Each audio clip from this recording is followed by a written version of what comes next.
दो कन्याएं थीं छोटी छोटी, बहुत ध्यान से सुनना। एक राजा की बेटी थी और एक ब्राह्मण की बेटी थी। दोनों सखा थीं, आपस में मित्र थीं। एक बार राजा के यहां पर एक संत का आगमन हुआ, तो संत शालिग्राम भगवान की सेवा कर रहे थे। वो दोनों कन्याएं बैठ करके देख रही थीं। दोनों के मन में भाव आया, इस संत जैसे सेवा करते हैं वैसी सेवा हमको भी मिल जाए। तो दोनों संत से कहने लगी, बाबा हमको भी सेवा दे दो, हमको भी ठाकुर जी दे दो। तो संत ने मन में विचार किया, छोटी छोटी कन्याएं, ये क्या जाने असली नकली क्या होता है। उन्होंने शालिग्राम जैसे दिखने वाले चिपटे 2 पत्थर लिए और दोनों कन्याओं को दे दिए। दोनों कन्याएं बड़ी प्रसन्न हो गईं, बोले वाह हमको ठाकुर जी मिल गए। दोनों ने गुरुजी से पूछा, गुरुजी इनका नाम क्या रखें? तो गुरुदेव ने कहा, तुमको जो प्रिय लगे वो नाम रखो इनका। तो कन्याएं जो वो बड़े चिकने से पत्थर थे, तो एक आध बार हाथ से फिसल गए। तो एक कन्या ने कहा, बोले इनका नाम रखते हैं सिलपिल्ले भगवान। कौन से भगवान? और दोनों ने अपने ठाकुर जी का नाम रख दिया सिलपिल्ले। ये कोई ऐसी कथा नहीं, भक्तमाल जी में कथा है ये। तो सिलपिल्ले भगवान, दोनों कन्याओं के सिलपिल्ले भगवान हो गए। अब दोनों कन्याओं के साथ में कैसी घटना घटी? तो जो ब्राह्मण कन्या थी, जब थोड़ी बड़ी हो गई, सिलपिल्ले भगवान की सेवा करती थी। उसके 2 भाई थे, दोनों भाइयों में विवाद हो गया। दोनों भाई अलग अलग रहने लगे। एक दिन विवाद के कारण बड़े भाई ने छोटे भाई के घर में आकर के लूट मार करी, उसको मार पीटा और घर का सारा सामान हड़प के ले गया। उसी सामान में बहन के सिलपिल्ले भगवान भी ले गया। और बहन तो बेचारी रोने लगी, उसके तो ऐसे प्राण हो गए मानो बस अब जीवित ही नहीं रह पाएगी ठाकुर जी के बिना। रोने लगी, भैया से कहने लगी, भैया बोला पूरा घर लुट गया, उसकी तुझको चिंता नहीं, वो तेरे पत्थर के भगवान खो गए उनके लिए रो रही है। बोले वो पत्थर नहीं है, मेरे प्राण है, मेरे जीवन है, वो नहीं मिले तो मैं प्राण निकल जाएंगे मेरे।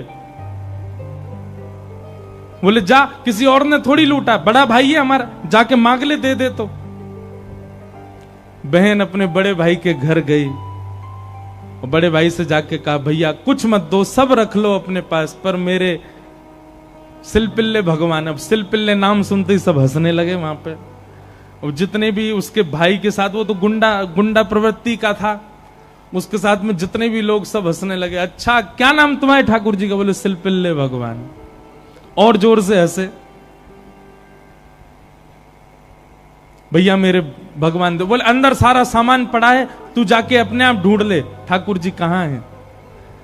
अंदर जाने लगी तो एक जो उसके भाई का पूरा गैंग था, उसमें से एक बोला, अगर तेरी इतनी भक्ति है कि तू अपने भगवान के बगैर नहीं रह पा रही, तू यहीं खड़ी खड़ी बुला ले, तेरे ठाकुर जी अपने आप ही निकल के आ जाएं।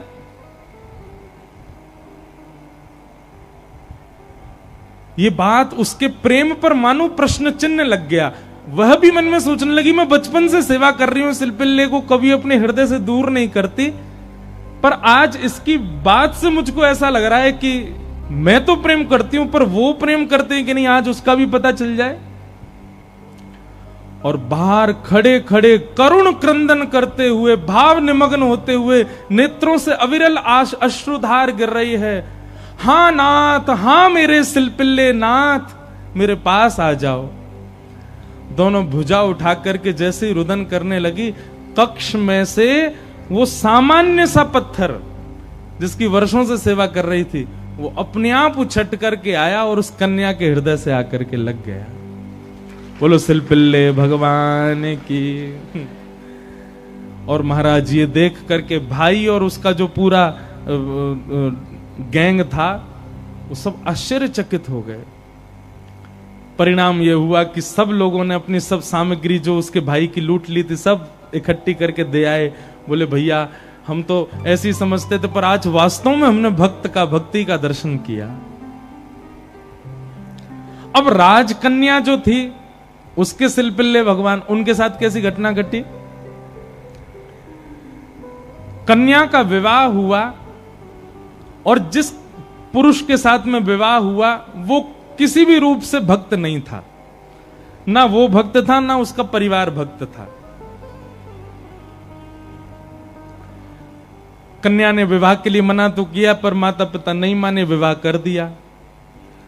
अब वो तो बस अपने सिलपिल्ले भगवान को हृदय से लगा के रहे, बोले कि मुझे पता है ये मेरा पति और ये परिवार पूरा जो है ये बिल्कुल भी भक्ति भाव उनके चित्त में नहीं है, पर नाथ बस आप मेरे साथ रहोगे तो मैं पूरा जीवन निकाल लूंगी।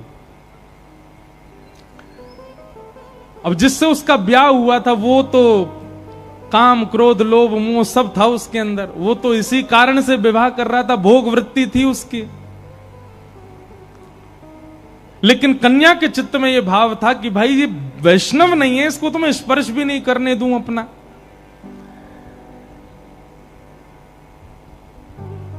रात्रि में चर्चा कर रहा था पत्नी से, बातें करने लगा, बातें करते करते और उसने कहा ये क्या है तुम्हारे हाथ में? बोले ये मेरे भगवान है, सिलपिल्ले भगवान।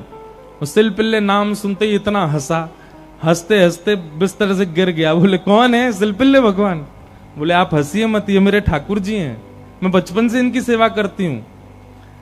अच्छा ठीक है, रखो इनको अपने पास। लेकिन वो उनको दूर करना चाह रहा था, बार बार लेकर के हटाना चाह रहा था। और वो राजकन्या कस के पकड़े, बोले नहीं आप इनको मुझसे दूर मत करो, ये मेरे प्राण है, ये अगर दूर हुए तो मैं प्राण त्याग दूंगी। एक दिन, 2 दिन, 4-5 दिन बीत गए, लेकिन वो ऐसे ही रहे, सिलपिल्ले भगवान को हृदय से लगा के रहे। उसका यही था कि मैं पूरा जीवन इनके साथ नहीं रह सकती, पर आप रहोगे तो मैं रह लूंगी। एक दिन उस राजकुमार को क्रोध आया और उसने जब हट पूर्वक हाथ हटाए और वो सिलपिल्ले भगवान को खींच करके और बाहर एक सरोवर था, सरोवर में फेंक दिया। जैसे ही सरोवर में फेंका वो राजकन्या वहीं मूर्छित होकर गिर पड़ी। पूरा परिवार इकट्ठा हो गया, सब लोग सोचने लगे, बोले अरे ये क्या हो गया, इसके कहीं प्राण ना निकल जाएं, पूरे गांव में हमारी निंदा होगी, इसके पिताजी बहुत बड़े राजा हैं, हमको कारागृह में डाल देंगे। क्या किया तूने? बोले कुछ नहीं, पत्थर लगाए, बैठी रहती थी, मैंने फेंक दिया तो नाटक कर रही है मूर्छा की।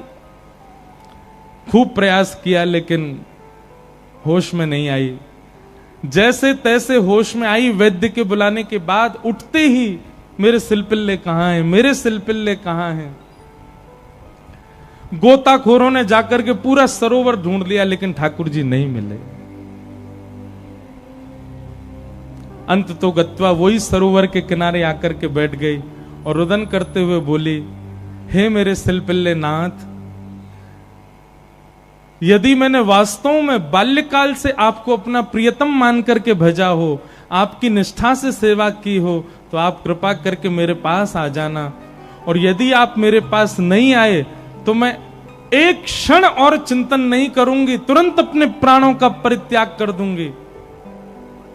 उसका पूरा परिवार खड़े होकर के देख रहा था। जैसे ही उसने कहा कि हे नाथ, यदि आप नहीं आए तो मैं प्राण त्याग दूंगी, ये बात कहते ही हा नाथ, हा नाथ, हा नाथ करुण क्रंदन करने लगी।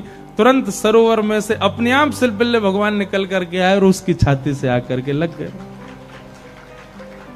और ये दृश्य देख करके परिवार पूरा जो था वो तो नतमस्तक हो गया और उस कन्या को वापस उसके घर ही छोड़े आए। बोले भैया ये इतनी ऊंची श्रेणी नहीं है हमारी कि हम इसके साथ रहें, हमसे अपराध बनेगा यदि हम इनको अपने पास रखेंगे तो। ये तो हमारी कोई गुरु स्वरूपा है। प्रीति, अरे सामान्य से पत्थर को उन्होंने भगवान मान लिया और ठाकुर जी उसमें भाव। जरूरी नहीं है कि धातु प्रधान होता है, जरूरी नहीं है कि कोई वस्तु विशेष। ये बात आप बहुत ध्यान से सुनिएगा। कई लोग भेद मानते हैं, अपने लड्डू गोपाल को सामान्य समझते हैं, वृंदावन बिहारी लाल को विशेष समझते हैं। उनको लगता है मंदिर में जो बिहारी जी बैठे हैं ये विशेष हैं, हमारे संग जो डलिया में डोल रहे हैं ये इतने विशेष नहीं है। क्यों?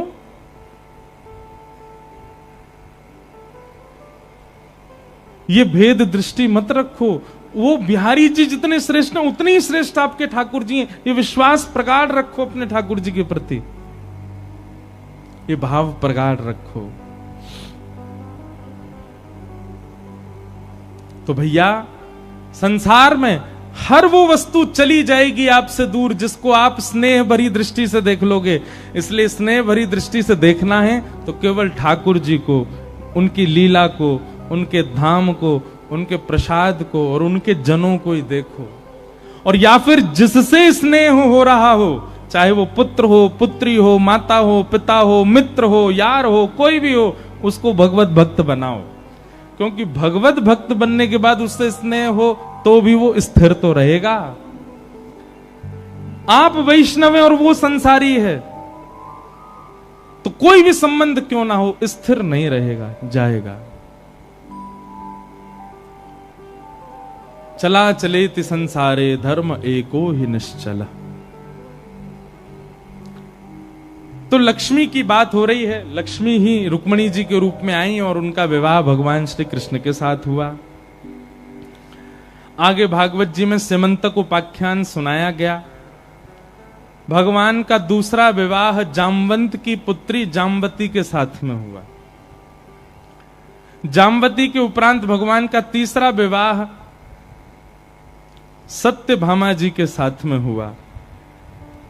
और भगवान का चतुर्थ विवाह हमारी वृंदावन की रस रानी, हमारी वृंदावन की साक्षात रस स्वरूपा श्याम सुंदर श्री यमुना मैया के साथ में हुआ।